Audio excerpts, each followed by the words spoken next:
Welcome to the Monsters Among Us podcast. This is Season 2, Episode 6, The Travis Walton Abduction. Today, we're diving deep into a case it's captivated and confounded people for decades now.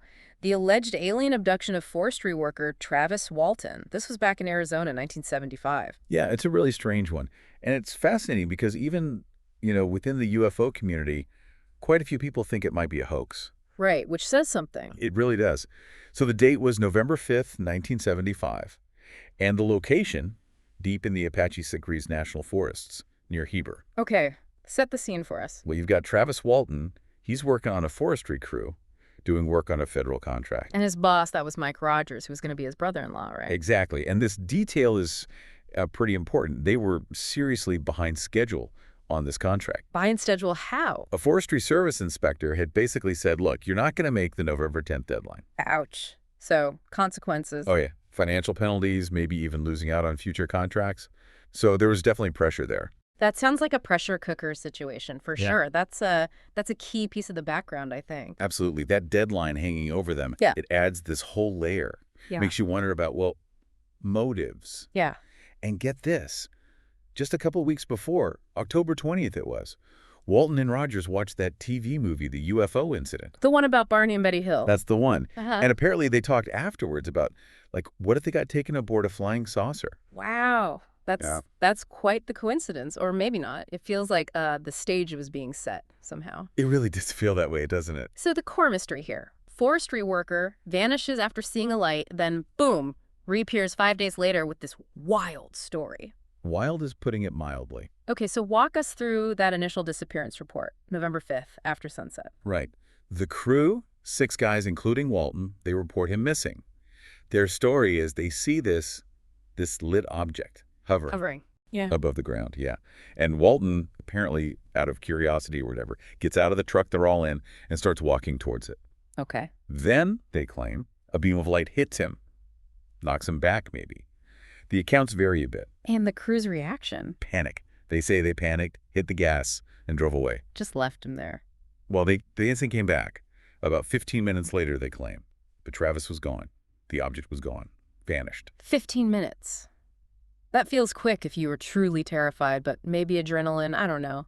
What strikes you about that initial story? The whole sequence is just bizarre. Yes. The light, Walton approaching it, the beam, the driving away, the quick return.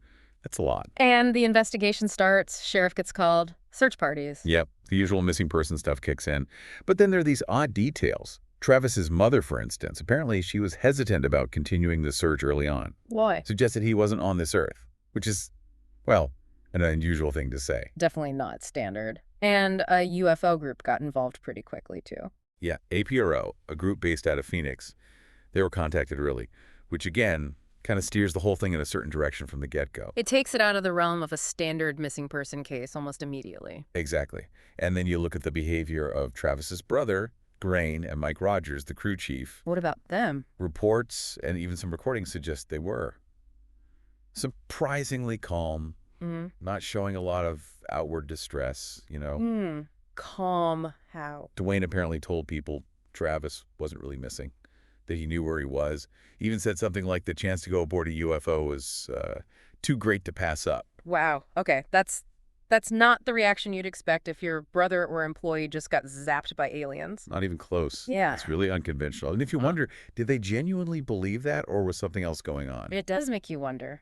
Then came the polygraphs for the crew. Right. And this is important. The tests weren't asking, did you see a UFO? What were they asking? They were focused on whether the crew had harmed Travis. Foul play. Okay, standard procedure in a way. And the results. The examiner thought 5 of them were telling the truth when they denied hurting him. But the 6th guy, Alan Dalis, his results came back inconclusive. Inconclusive. So, not lying, but not clearly truthful either. What do we make of that? Polygraphs aren't perfect science, are they?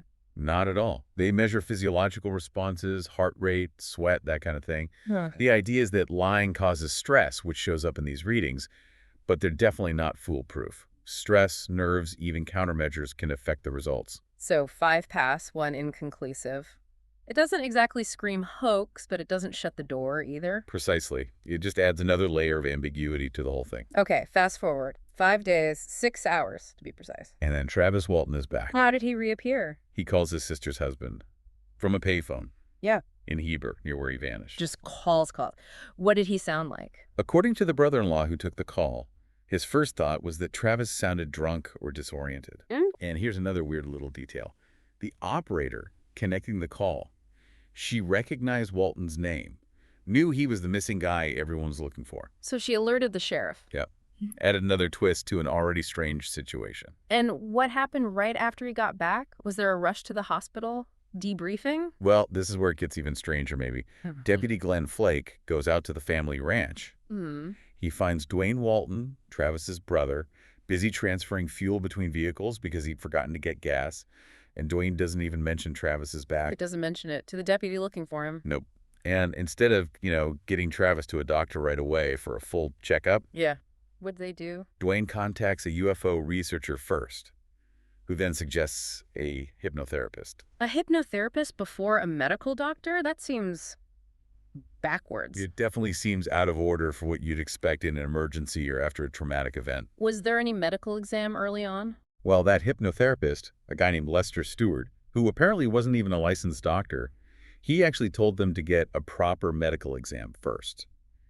He observed Travis seemed really confused, maybe like someone going through drug withdrawal, he said. And he noticed a small mark, like a puncture, on Travis's arm. A puncture mark. Okay. So at least one early observer leaned towards something maybe medical or drug-related. Seems like it. It's a grounded observation before the, let's say, the UFO narrative really took hold. And then the media gets involved in a big way, right? The National Enquirer. Oh, yeah. They jumped right in. Yeah. Offered Travis and Dwayne a hotel suite, basically, in exchange for exclusive access to the story. Money and exclusivity. That always complicates things, doesn't it? It can definitely shape how a story gets told. No question. Suddenly, there's a financial incentive tied to the narrative. So did Travis take a polygraph then? The police wanted him to, right? He skipped the police one, but he did take one arranged by the UFO group, APRO, and the Enquirer. And the result of that one? Total opposite of the crew's initial tests. The examiner, John J. McCarthy, concluded gross deception. Said it looked like Walton was trying to beat the test. Gross deception. So failed miserably. That's a huge contrast to the crew passing about whether they harmed him. Massive contrast. It's one of the biggest red flags for skeptics. Why pass tests about foul play, but fail one about the abduction story itself? And why avoid the police polygraph? It raises serious questions. So what was the story Travis eventually told publicly? He went on TV, right? Yeah, KOO television. He described being hit by that light beam, then blacking out. Okay. Wakes up in what sounds like a hospital room, but he's surrounded by these creatures. Short, bald, big eyes. The classic grays, basically, though that term wasn't as common then. And what did he do? Says he fought them off, panicked, pushed one away, lashed out. Then he sees what looks like a human wearing a helmet who leads him out of that room. A human working with the aliens? Apparently. Yeah. Led him to another room, maybe onto some kind of ramp or into another area with more humans. Yeah. Then he blacks out again. And next thing he knows, he's waking up on the side of a highway near Heber, watching a flying saucer zip away into the sky. That is quite the tale. It's got drama, strange creatures, mystery humans. It's a very cinematic story. Yeah. Which, perhaps unsurprisingly, led to a lot of skepticism right from the start. You mentioned the potential motive earlier, the forestry contract. Exactly. That's a big one for science writers and skeptics.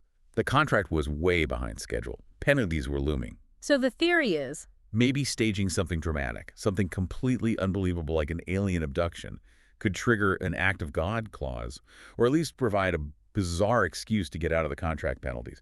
It's a tangible financial motive. It's plausible, certainly more mundane than aliens, and the Enquirer's involvement kept going. Oh, yeah. They gave the whole thing a $5,000 prize for the best UFO case of the year. Wow. And they promoted it by saying the crew passed polygraphs administered by APRO and them. But here's the kicker. What's that? They completely left out the fact that Travis himself had failed that other polygraph, the one where the examiner found gross deception. So they cherry-picked the results to fit the narrative they wanted, the one they paid for. Looks very much like selective reporting, doesn't it? Yeah. It paints a picture that's maybe not entirely complete. Definitely sounds like it. Were there other investigators looking into this skeptically? Yes. Philip J. Klass was a major one, a well-known UFO skeptic. He really dug into the Walton case. What did he find? He documented a lot of inconsistencies. How the stories told by Walton and the crew changed over time, details shifting. Like what kind of inconsistencies? Details about the ship, the beings, the sequence of events. Class argued these shifts were signs of a fabricated story evolving. He also heavily criticized how the APR Inquirer polygraphs were done. How so? Questionable procedures, potential for countermeasures, ways to trick the test. And he kept hammering on that failed polygraph that the Inquirer conveniently ignored. So Class built a pretty strong case for it being a hoax. He certainly presented a lot of evidence that points in that direction. He was very methodical about it. And then much more recently, something else happened in 2021. Yeah, this was wild. Mike Rogers, the crew chief, Travis's friend, and soon-to-be brother-in-law. What about him? He apparently had some kind of falling out with Travis. And he posted on social media basically saying he didn't believe the abduction happened anymore. He even called it a staged hoax. He confessed it was a hoax after all these years. That's what he posted, yeah. Said it was staged because of a disagreement with Walton. Now, he did retract that statement later on, claimed he was emotional or misunderstood. But still, retracting it doesn't entirely erase the fact that he said it. That must have added fuel to the fire for skeptics. Oh, absolutely. For someone so central to the original story to say that, even briefly, it just reignited all the old doubts. It speaks volumes about maybe some underlying uncertainty. Definitely complicates the narrative even further. So if it was a hoax, how might they have pulled off the initial event, the light in the woods? Well, there are theories. One of the more detailed ones comes from another skeptic, Robert Schieffer. He focused on a potential location, Which is? the Gentrifier Lookout Tower. His idea is maybe the crew didn't take their usual route home that night. Maybe they drove back via Rim Road, which passes right by this tower. Okay, so what about the tower? Fire lookout towers are often lit up at night. Schieffer suggested maybe Walton got out and walked towards the tower light. And maybe an accomplice, perhaps hidden, used the tower's powerful spotlight, or another spotlight, to simulate that beam hitting Walton. Creating the effect of a UFO beam using the tower's own light. Potentially. And then, Schieffer suggests, the crew drives off, maybe loops around, and drops Walton off somewhere else, staging the disappearance closer to their actual work site to make the location match their story later. That's actually a pretty clever and grounded explanation for the initial sighting. It is. It uses existing elements in the environment. And then you factor in what we know about the group. Like their interest in UFOs. Exactly. They were clearly interested in the topic before the incident. Watched the movie, talked about it.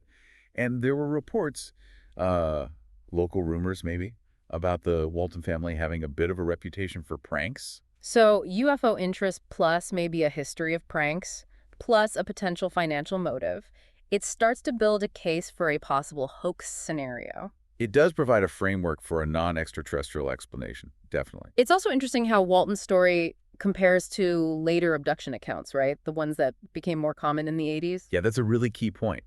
His account is actually quite different from what became the sort of standard abduction narrative later. How so? Things like detailed medical exams by the aliens, experiences of paralysis during the encounter, memories recovered only through hypnosis.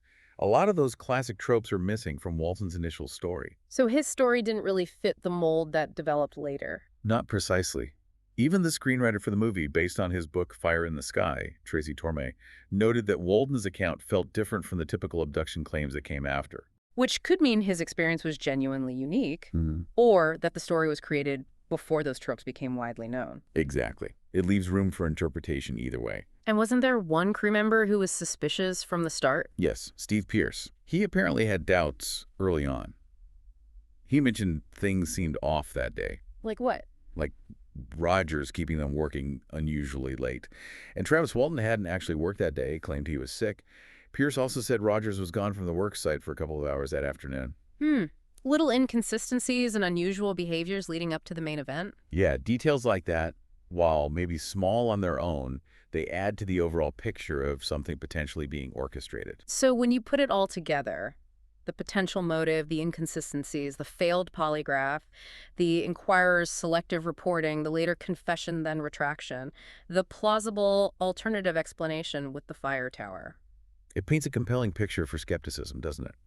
The case against it being a genuine abduction is pretty strong, relying on a lot of circumstantial but interconnected pieces. It really does. The Travis Walton incident remains this iconic case, but maybe more as an icon of UFO folklore and contention than as solid evidence. The mix of potential motives, odd behavior, conflicting tests, and that convenient timing with the contract.